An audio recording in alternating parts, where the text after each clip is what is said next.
Apakah perlembagaan? Bagaimanakah ianya berfungsi? Mengapakah ia penting untuk anda ketahui perkara ini? Bagi menjawab soalan-soalan tersebut, kita haruslah memahami apakah itu perlembagaan, apakah 3 badan-badan kerajaan yang mana lebih unggul dan bagaimanakah perlembagaan mempengaruhi hak-hak anda. Apakah 3 badan kerajaan yang mana lebih unggul dan bagaimanakah perlembagaan mempengaruhi hak anda? Pertama sekali, kita perlu memahami apa itu perlembagaan. Mari kita lihat 3 dokumen untuk memahami apa itu perlembagaan. Umpamanya, sijil kelahiran anda, surat beranak, menerangkan identiti anda. Apabila anda bermain bola sepak, anda bermain dengan mematuhi peraturan-peraturan bola sepak, bukan dengan peraturan hoki. Apabila anda membeli kereta, anda akan mendapati manual, buku rujukan. Ianya memberi panduan kepada anda bagaimana semua bahagian kereta berfungsi. Jika berlaku masalah, manual atau panduan akan memberitahu anda cara menyelesaikan masalah tersebut. Perlembagaan adalah seperti dokumen-dokumen ini dan banyak lagi.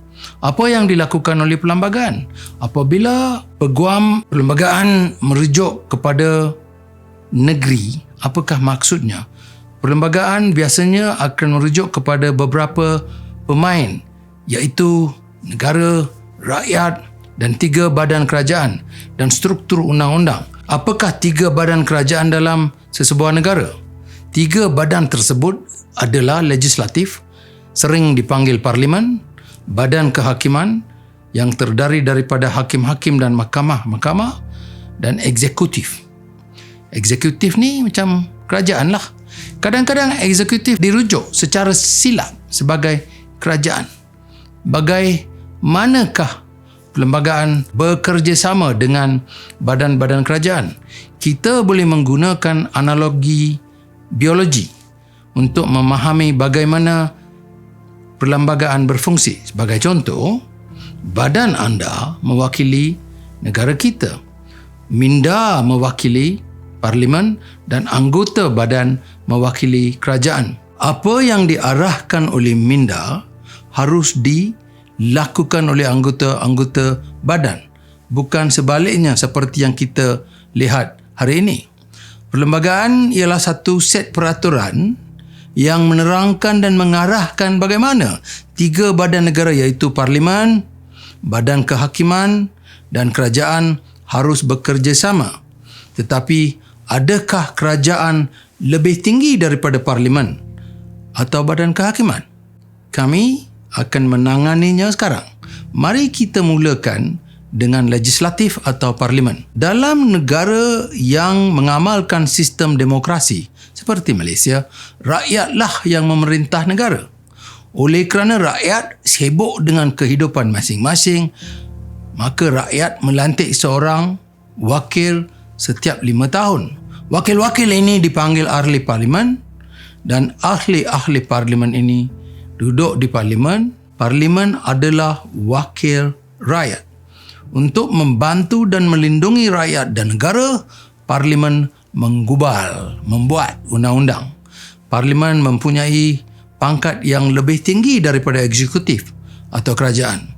Bagaimana pula dengan eksekutif atau kerajaan? Kerajaan menjalankan urusan harian negara. Jika kerajaan ingin menggunakan duit, kerajaan mesti meminta kebenaran parlimen. Permintaan kebenaran ini dipanggil bajet atau belanjawan. Sekiranya wakil rakyat di parlimen tidak meluluskan bajet, maka kerajaan mesti meletak jawatan. Kerajaan baru harus dipilih untuk dibawa masuk untuk melakukan apa yang dikehendaki oleh parlimen. Apakah kerajaan lebih berkuasa daripada parlimen? Kerajaan sentiasa berfungsi di bawah parlimen. Kerajaan sentiasa menjadi hamba rakyat. Walaupun banyak pemimpin melupakan perkara ini, dalam undang-undang perlembagaan, kerajaan yang dilantik secara demokratik merupakan hamba rakyat. Untuk memahami konsep ini, bayangkan bahawa Parlimen adalah seperti pemilik rumah. Kerajaan mewakili seorang pekerja, hamba yang bekerja untuk pemilik rumah. Pekerja atau hamba mestilah melakukan apa yang diminta oleh tuannya, bukan sebaliknya. Hal ini demikian kerana rakyat telah melantik Parlimen. Oleh itu, rakyat menguasa negara, bukan kerajaan. Jika kerajaan mengawal Parlimen, ia seperti hamba yang mengawal tuannya. Sedihnya, dalam beberapa dekad kebelakangan ini, situasi ini telah berlaku.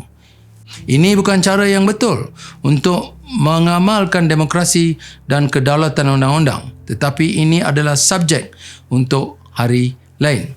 Badan kehakiman dan hakim-hakimnya sebaliknya mentafsirkan perlembagaan persekutuan dan undang-undang yang digubal oleh Parlimen. Katakan Parlimen bertindak bertentangan dengan perlembagaan dan andaikan aduan dibuat kepada badan kehakiman. Kemudian badan kehakiman akan memutuskan bahawa Parlimen telah meluluskan undang-undang yang tidak berperlembagaan, unconstitutional, dan akan membatalkan undang-undang sedemikian. Badan mana yang lebih unggul? Perlembagaan atau Parlimen? Atas dasar hierarki, Parlimen lebih rendah daripada perlembagaan persekutuan. Badan kehakiman adalah ciptaan perlembagaan persekutuan, tetapi berdasarkan pangkat lebih tinggi daripada Parlimen dan bebas daripadanya. Peguam-peguam yang telah dilatih di UK, United Kingdom, sering berhujah bahawa Parlimen adalah tertinggi. Ketuanan Parlimen ini tidak terpakai di Malaysia. Tidak terpakai di Amerika Syarikat, Australia atau mana-mana negara yang mempunyai perlembagaan bertulis. Di Malaysia pula, perlembagaan adalah undang-undang tertinggi. Tiada undang-undang lain kecuali Deklarasi Hak Asasi Manusia Sejagat, suatu undang-undang antarabangsa yang lebih tinggi. Oleh itu, kuasa tertinggi di negara ini ialah dokumen bertulis yang dipanggil Perlembagaan Persekutuan. Apakah kesannya? Perlembagaan menjelaskan bagaimana ketiga-tiga badan negara perlu bekerjasama. Dalam negara-negara yang mengamalkan sistem demokrasi, tiga badan negara mestilah benar-benar bebas antara satu sama lain dan juga harus bekerjasama. Dengan cara ini mereka tidak mengalahkan satu sama lain. Terdapat keseimbangan dalam undang-undang. Tujuan undang-undang adalah untuk mewujudkan keadilan. Perlembagaan bukanlah sekadar undang-undang untuk mentadbir negara sahaja. Ia juga adalah untuk melindungi hak-hak asasi anda. Oleh itu, ia adalah penting untuk anda, tuan-tuan dan puan-puan, memahami apakah hak-hak yang anda mempunyai. Saya berharap bahawa kini anda memahami secara jelas apa dia perlembagaan dan fungsinya. Sekian, terima kasih dan selamat malam.